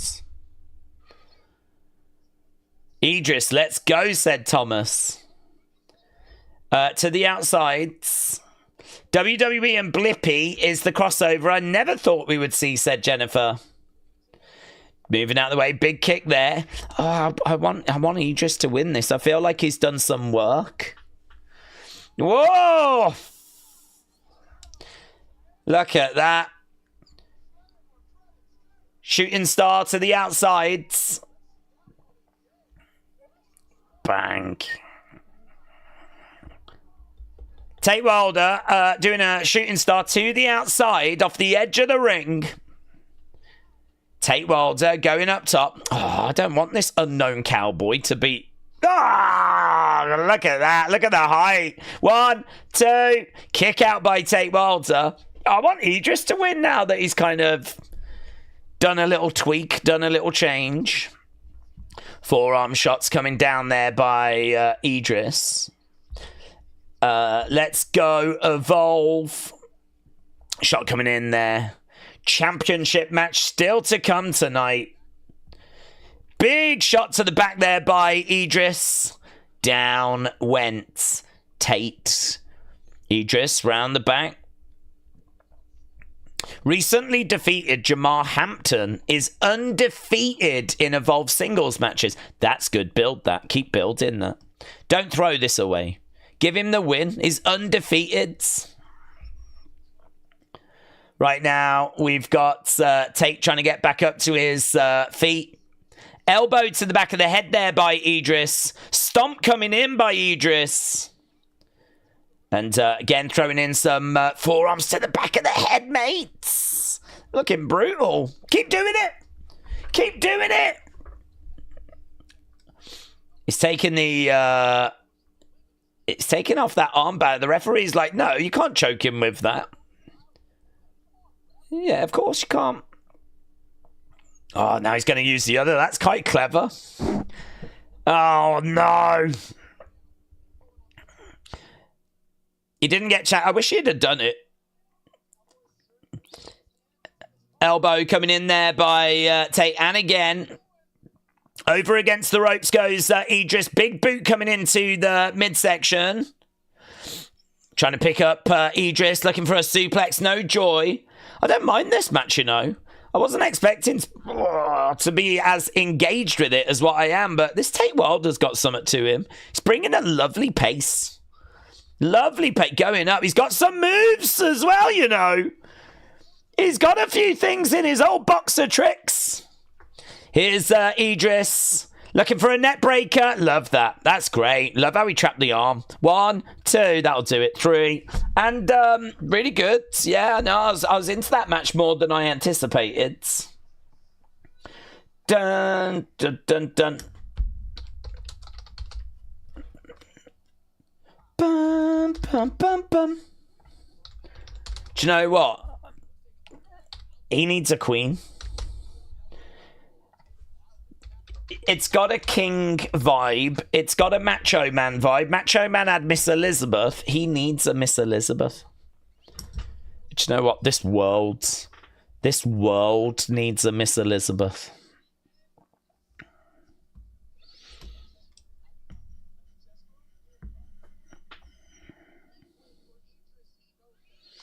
Who's coming out? An Ofe. Look, Dante Chen.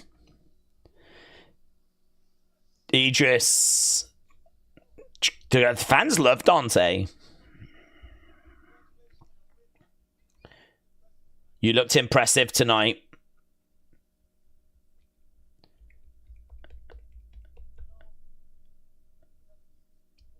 I've had a few weeks to think about what you said.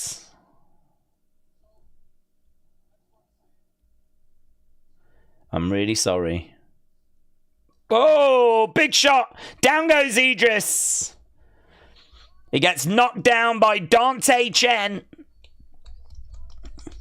I'm down for Dante Chen against Idris. Dante's a really loved babyface. Idris is a hated heel. Here's Keanu Carver, the beast. The monster.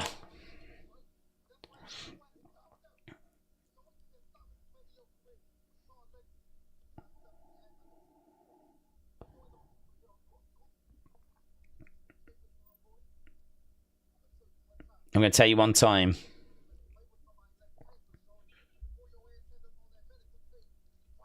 So I think he's sending a message to Sean Legacy.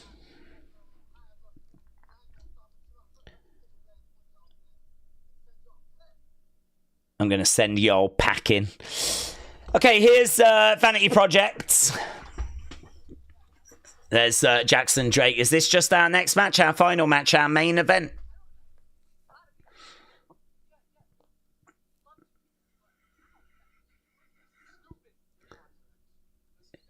They're not allowed at ringside, but Jackson Drake said he's got this.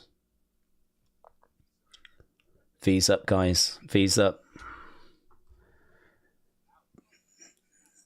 He's got this. V's up. V's up, guys. V's up. There is Lindsay Dorado coming up next. Jackson Drake. Lindsay Dorado for the Evolve Championship. I mean, I'm fairly sure Jackson Drake's going to retain, but, you know. Should still be fun. Some fun will be had. There is only one Miss Elizabeth Daze, said Tom. That is true. That is true. Well, I mean, look, she was absolutely incredible. Can we just get like a 50% as good Miss Elizabeth in 2025? Did y'all see where the paranormal guy who was touring the Annabelle doll was found dead in his hotel room? No. There was a guy that was touring around with the Annabelle doll and he's been found dead. Do you think the doll did it, Jennifer? Was it Jennifer? Was it the doll? I need to know. If there's a flipping killer doll out there in the world, I need to know. I hope so. Time will tell, says... what, you hope so, Thomas? You hope that this Annabelle doll killed a man? That's what you hope, Thomas. That's what you hope. Oh, that Annabelle, says K-Dub.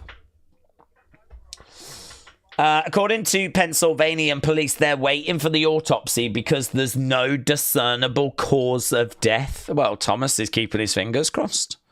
He's keeping his... Lily made the other doll do it. Yes. Yes. She did it for Lily. She did it for Lily. Casey said there's actually a couple of haunted dolls.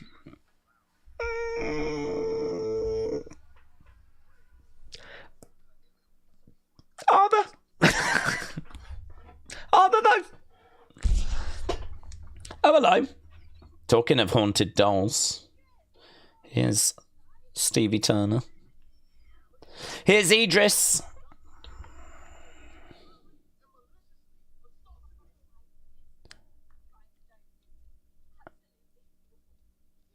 He got you in the dome, didn't he? Absolutely awful.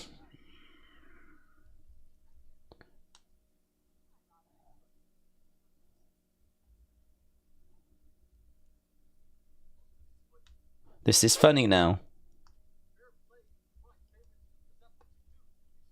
You've got favoritism.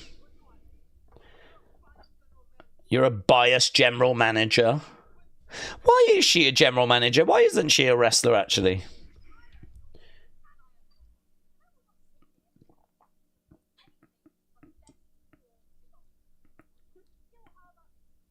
Next week.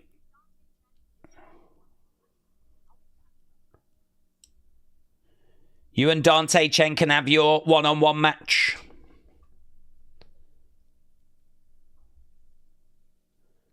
Unbelievable. He called her bias. Unbelievable. Daze, what if Sonny has a Funko Pop of the man who did... Oh my God, you're right. You're right. She probably does. Jennifer says, look at Robert in Florida. Okay.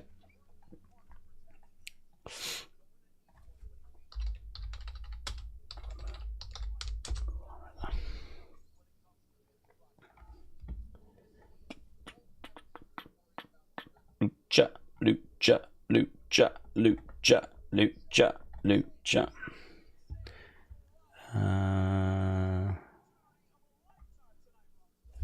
This guy? This guy? It's called Robert J. Look. This guy? What's that? Yeah, you know he's done that, and it is like, what's that? It looks like he's doing it there, actually. This guy? Robert is dead. It's this guy. It's this guy. Robert, Florida. Dun, dun, dun. Here's Vanity Projects. This guy. This guy holding a cock. Is it this guy with his cock in his hand? Is it this guy? Robert. I didn't think I'd be allowed to show that, actually. Is it this guy? Whose mouth is too far up his face? Is he here? How's he got his mouth up there? How's he managed to get his mouth all the way up there? All the way up here. Look how much chin there is.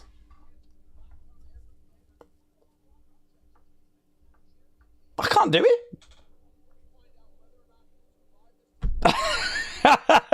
Is it this guy?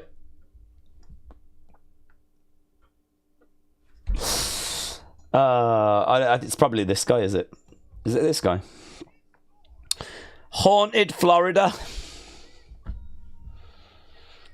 Robert the Doll. What's he get up to then? What's this boomer do?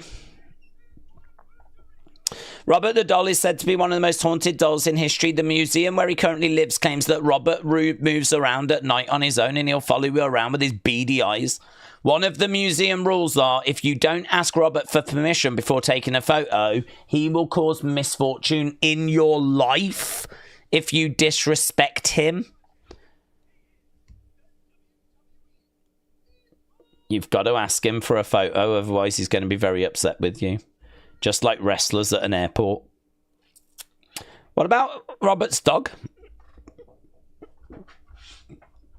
Why is he so moody? He's got a dog. Dogs are lovely. You'd have thought Robert would have been. You'd have thought Robert would have been in better spirits. Oh, his dog looks friendly. Stupid Robert. Robert the Doll.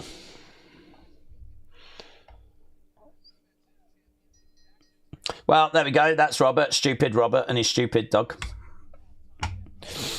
Oh, though I like the dog. I'll not have anything said against the dog. The dog's cool. The dog actually looks really friendly. Robert, not so much. Because apparently Robert has got an attitude problem. Right, we are underway with our main events. I love my American friends, but you don't half come up with some ridiculous conspiracy theories. Lindsay versus Jackson. Well, it's interesting. I didn't know Robert existed. Daze, don't, said Casey. Don't do it. Don't do it. Don't speak ill of Robert.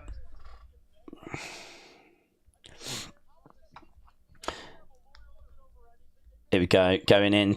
Arm drag. Over goes Jackson Drake. Thomas said that's true.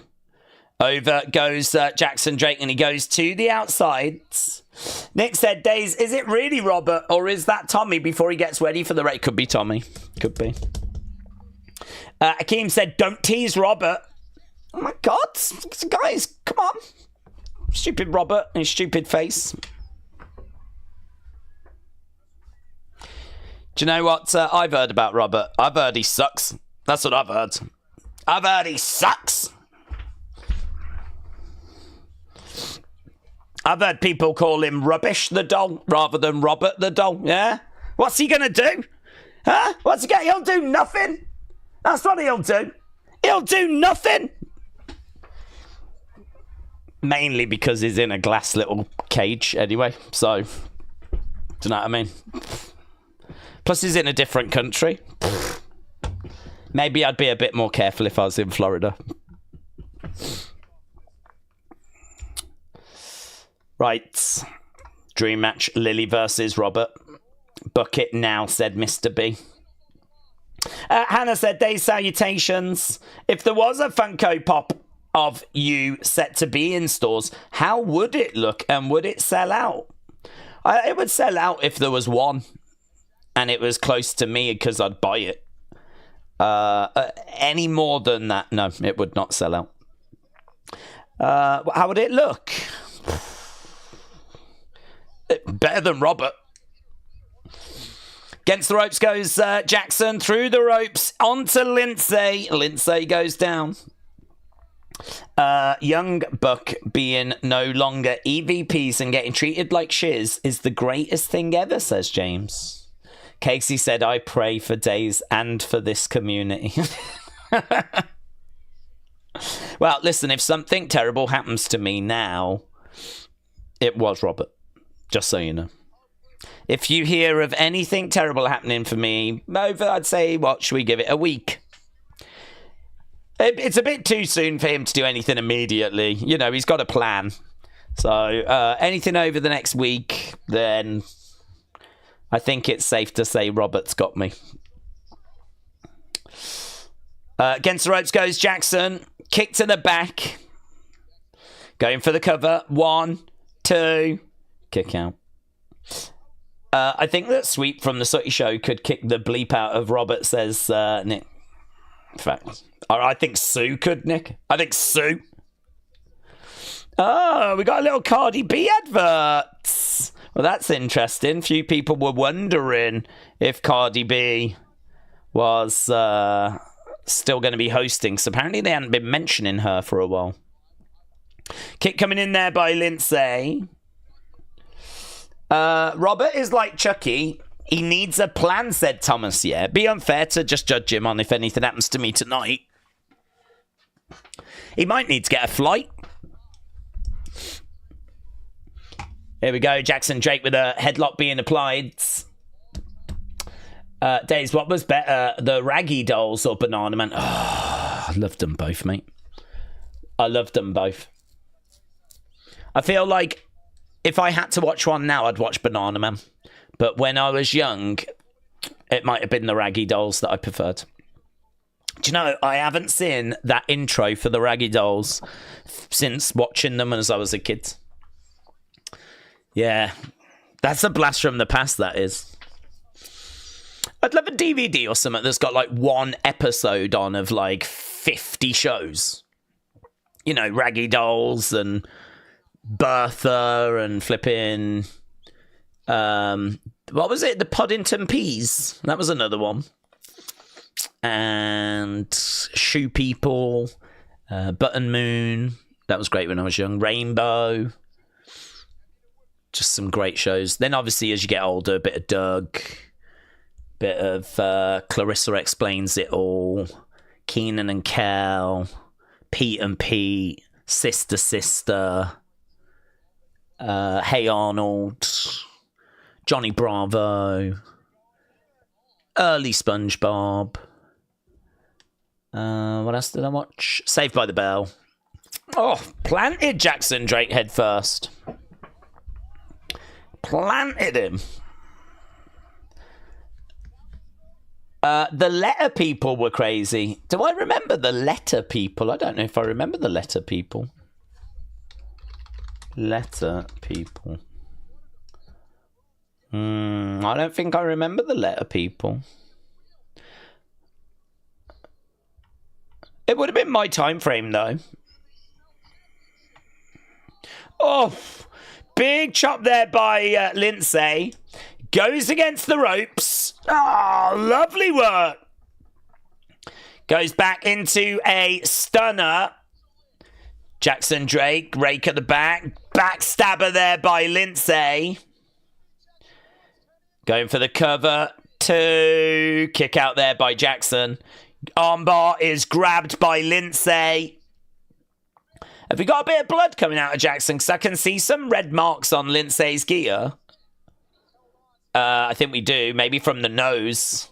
He's trying to get over to the ropes, and he does get to the ropes. He gets his foot on the rope. Rolls to the outsides. He's been in the wars a little bit here. Jackson Drake's got a bit of blood on his nose as Lindsay's grabbing his hair. Goes against the ropes, goes into the ring. Jackson Drake looking to get back into the ring. Looking to go over to Lindsay with a kick. Down goes Jackson Drake. Lindsay looking to go over to the corner. He's going to go up.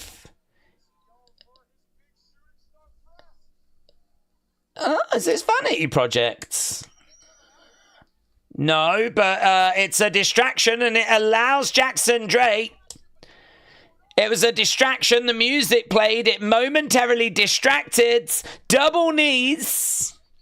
Jackson Drake's going to take advantage of that distraction. Picks up. Plants Lindsay. 1, 2. Oh, kick out.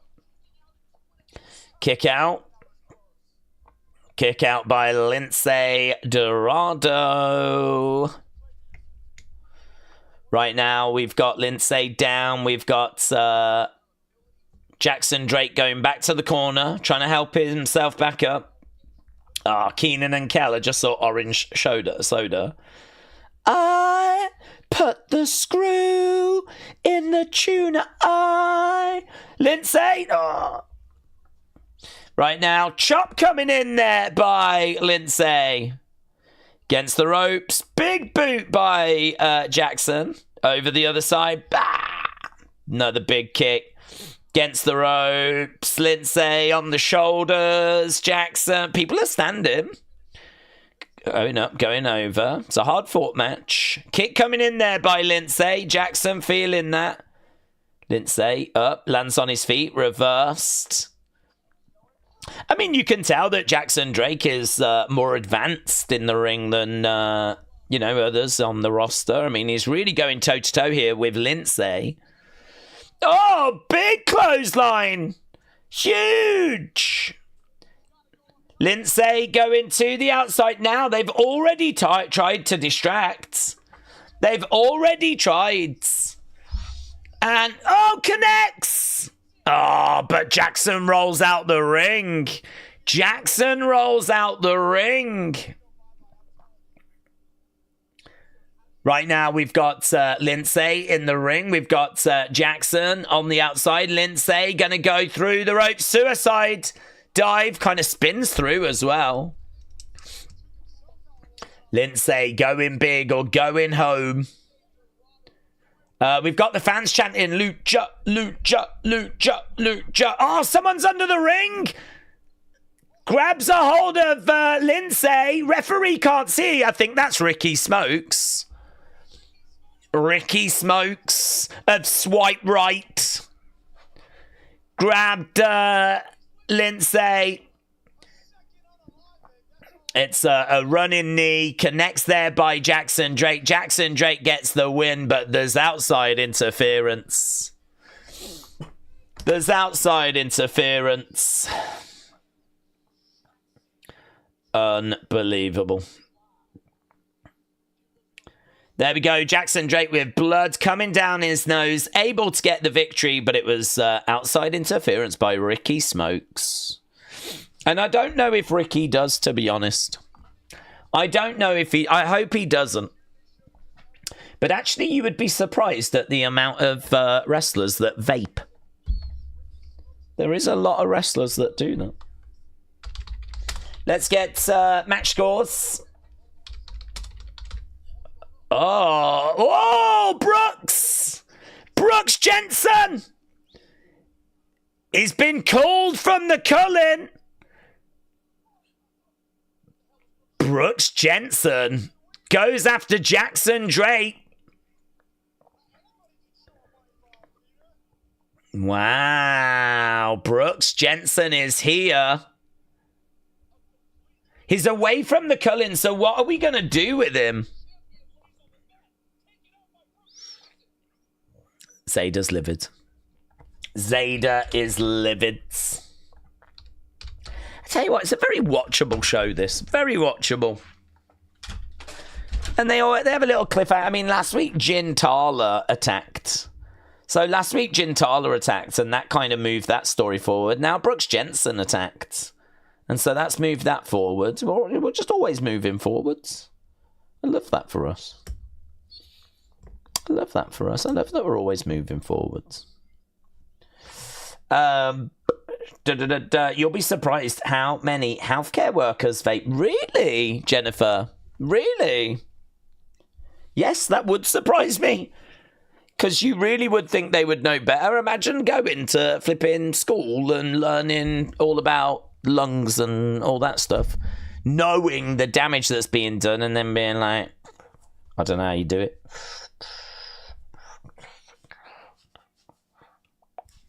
I don't know how you hold of it. I've never smoked. I've never been a smoker. It's never. I'm pleased about it as well. Flipping does nothing for you and just takes all your money. So expensive. So expensive. I've not made many good decisions in my life, but that is definitely one. That is definitely one. Of all the decisions I've made, not starting smoking is definitely one. So, yes, I am very surprised that there's a lot of healthcare workers that vape. I was surprised to find out how many wrestlers vape. I mean, I don't know the exact number, but I know that Randy Orton and there's quite a few in the locker room that do it. Boys will be boys. Dort Knight said, what's everyone's favourite comedy movie of all time? That's a good question. Nathan said it's why I love Evolve. Thomas said it was a good match. Evolve is fire. I wonder if they planned Brooks to come down and that's why they took him out the Cullen. I would think so. Or they sent him there because they didn't know what to do with him. I would think that it felt a bit quick and out of nowhere to me. When they got him out of the Cullen, there was no build, there was nothing. It was just literally he got walloped with a chair and Izzy was like, we don't need him. There was no teases, there was no build, it was just completely out the blue. So my guess, and it is nothing more than a guess, is that they looked at what he was contributing to the group creatively, and they were like, just doesn't feel right. Why don't we just use him in Evolve? And so my guess is that they probably got him out of that group to use him in Evolve, rather than let's get him out of the group and then figure out what to do with him. Just because it was so quick, the way it kind of came about. It's just a guess, though. I don't know anything. I mean, I know nothing at all. Airplane is my favourite comedy, says Nathan. My favourite comedy is Titanic. The sound of the guy hitting the propeller is hilarious. Grown-ups with Adam Sandler said Taker 1990. Prehistoric said it's a stressful job. Well, they should drink then, you know. There's no reason for vaping. They should take up meditation. I don't see how them ruining their lungs is in their best interest, even if it is a stressful job. Yeah. Some people can unwind thanks to a Rubik's Cube. So maybe they could all get into it. Maybe the government should buy them all a Rubik's Cube and just be like, here. Or one of those straight, do you remember them? Can you still get them? Those pink heads that like the ears stuck out like that and they were squishy. They were like stress heads. Oh my God, I'm going to have a look. Stress heads. They were like pink. Stress. Yes! Yes! Queen! I had one. I flipping had one of these. With the ears sticking out. Look at these. Stress reliever. And you can like push the nose in and like just punch it. And that person's put the nose in and the eyes. Because you did these. That's what you did. That's what you did with them. That's from the 90s. Retro 90s. Do you know, I always thought the base was a little bit sharp. There's a bit of, you've got the head, and then you've got like this bit of plastic that sort of just sticks out a little bit. And if you, like, you know, was playing with it, whatever, that's fine. But sometimes you might just catch your wrist on this little bit of plastic sticking out there. It wasn't the perfect design. It wasn't the perfect design. But you know what? It was good enough. It was good enough. I don't know why, but someone bought me one. I'm sure I had one for like Christmas one year or something. It was just probably a flipping little wrap-up thing. Honestly, it's probably made for people that do office jobs to just try and de-stress. I somehow ended up with one. That's what they need. What we need to do is we need to bring this back. We need to make sure all healthcare workers get access to one. And we need to start saving some lives. We need to take this serious.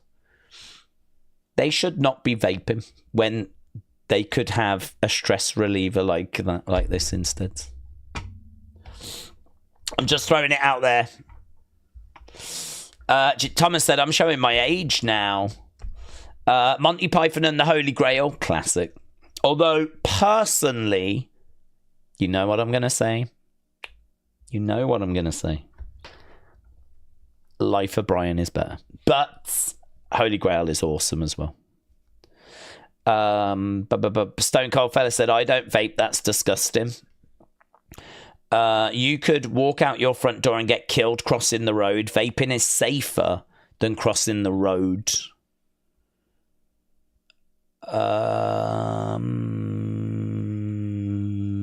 Short term, yes. Long term? Long term? I mean, every time you vape, you are damaging your lungs. Think about that. It's a myth if you think that vaping is just safe. Not true. It is safer than smoking, but it is still causing damage. Just saying, think about it. Yeah, think about it. Life is about choices and decisions and about trying to make more good ones than bad ones. Is vaping a good or a bad decision? What do you think? I vaped to quit smoking, and then I eventually stopped vaping. I think when vaping first came in, that's how it was sold. Like, that's kind of what I understood it to be, was that if you was a smoker and you needed to stop smoking, then you do vaping. But what happened was they came out with, like, juicy melon flavour, you know? Which sadly had nothing to do with boobs whatsoever. But they came out with all these flavours, bubblegum, you know, and ice cream and all this. And kids were like, I'll give this a go. And now we've got a problem where all these kids are vaping now. But my understanding was that it was a way of just, you know, trying to get people off. At least that's how they sold it. I bet the people that make vapes were like, we'll advertise it as being safer than smoking so that we can get the smokers off of smoking. But also, if some people want to just give it a go because it's safer than smoking, maybe they didn't smoke and they just want to give this a go. Perhaps we could get some new people that way as well. And then they ended up getting kids. Kids!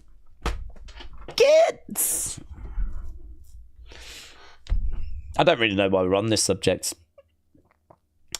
Akim said there's no tar in vapes. It's still not good for you, buds. It's safer. It's definitely safer. No one's going to say that it's not safer. It's definitely safer, but still not good. Certainly not good for kids. But it's not good for anyone. But better than smoking, yes. If you was a smoker and you have gone on to vaping, then, that's obviously much, much preferable. Listen, just stay safe, guys.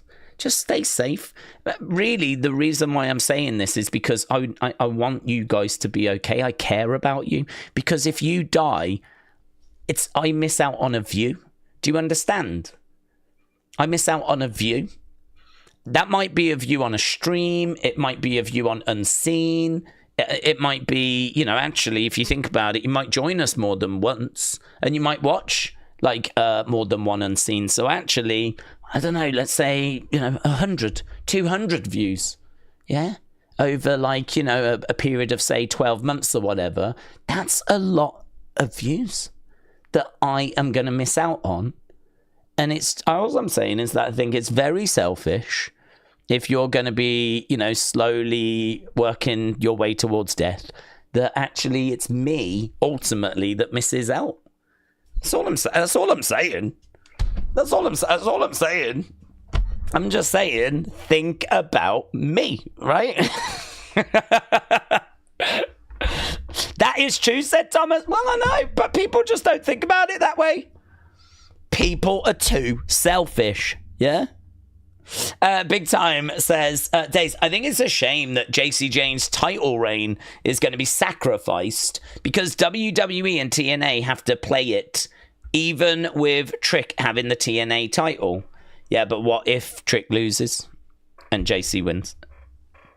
And then there's still only one, isn't there? What about that? Thomas said it's Daze that gets hurt in the end. Jennifer said, speaking of healthcare, Nasty Gram from... Nasty what? Nasty Gram from work. Instagram is that. New schedule just came out, and we have yet a new schedule manager. Nasty Gram. Oh, I don't speak your youth culture lingo. I have never said the word gram unless I'm talking about the weight of something. But I think it's short for Instagram, isn't it? People used to say Insta. Do they say gram now? So you've got a new schedule that's gone on the gram. Is that what's happened? I've not checked the gram today. I need to check the gram and see what's going down. But there'll be no new schedule for me. A. Jobson said, I've got a cereal cake vape. It's 90% THC.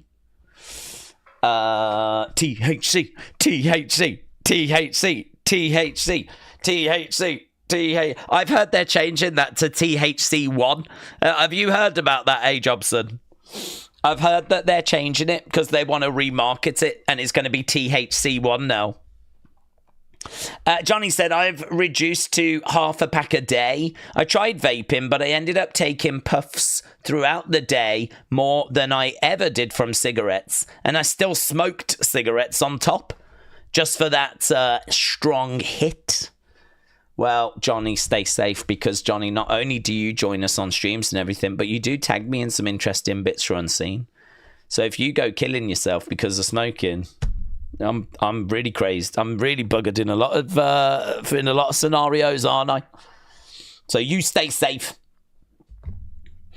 Blue Wilt Sonic said the reason why I never smoked, it feels like it stresses me out, and I'm trying to stay away from smoke or wine, something like that.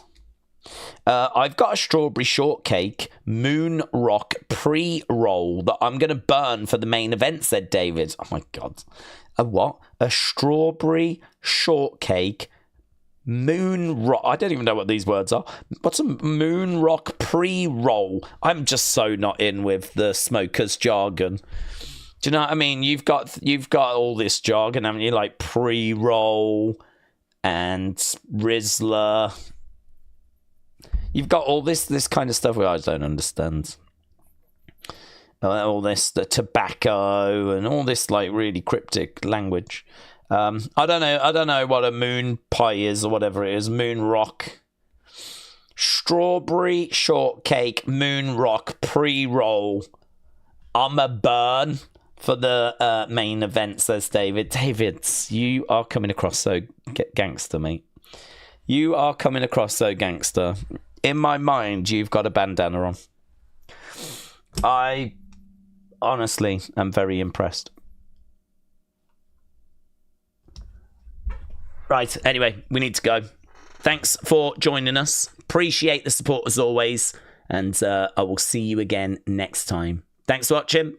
Bye for now.